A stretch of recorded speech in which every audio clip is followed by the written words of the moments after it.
Lonestar is an early access, highly tactical turn-based roguelike which sees us face off against wanted criminals in versatile spaceships in a showdown of energy beams reminiscent to Dragon Ball, while it manages to make the impossible possible, making math enjoyable and fun. See, now that's some bullshit.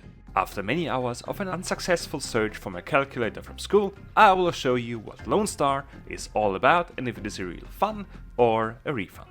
We start off with a scarcely equipped spaceship flying into battles against creatively armed opponents. Each ship is fitted with units empowering laser cannons shooting beams even the X-Men can't compete with.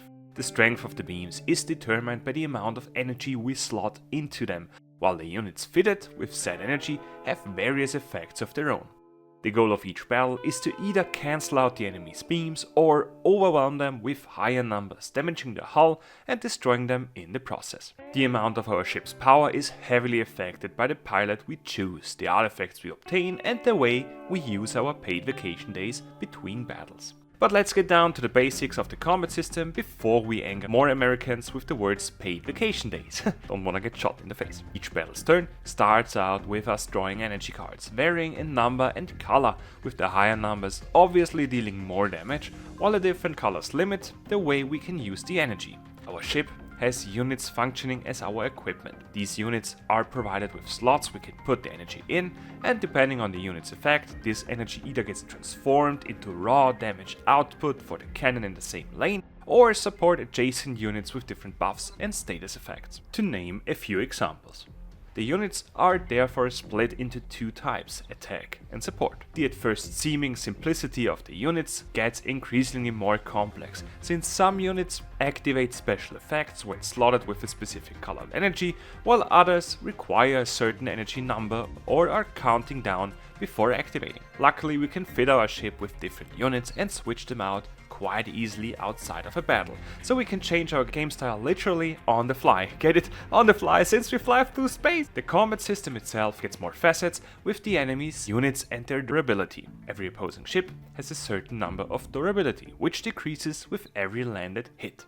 Once it reaches 0, it will be stunned, giving us a free round where we can blast our whole arsenal into their face. Words that sound dirty, but aren't. To maximize this effect, as well as dodging powerful incoming attacks, we can move our ship up and down. And this function gives us one more mechanic to utilize and safely vanquish our foes. Once we've beaten and collected the enemy's bounty, we get to cool off a couple of days on vacation, where we can make a pit stop at a shop, spending the hard-earned cash, encounter random events with various options like changing the possible energy cards, obtaining new artifacts, refueling our tank, and many more. After a couple of fights, we will encounter the current galaxy's end boss, a criminal with a higher bounty and tougher ship, filled with unique mechanics and units, like the merry-go-round, which changes the position of attacking units every time we slot an energy card. These boss fights are chess-like battles in which we are challenged and need to cleverly utilize our whole ship's potential to come out victorious.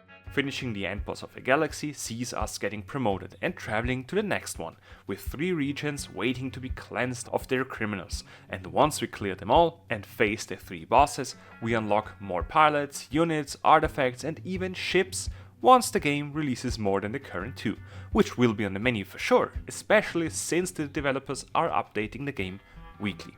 The amazingly intuitive yet incredibly tough combat system, combined with the creative ships, choice of pilots and various units, culminates to a great gaming experience. While the only minor issue I have is the lack of choice when moving through the different galaxies, moving from battle to battle without much of a transition. Regardless of that, Lonestar is definitely a real fun instead of a refund. Would you agree with my verdict? Let me know in the comments and don't forget to clean your gutter.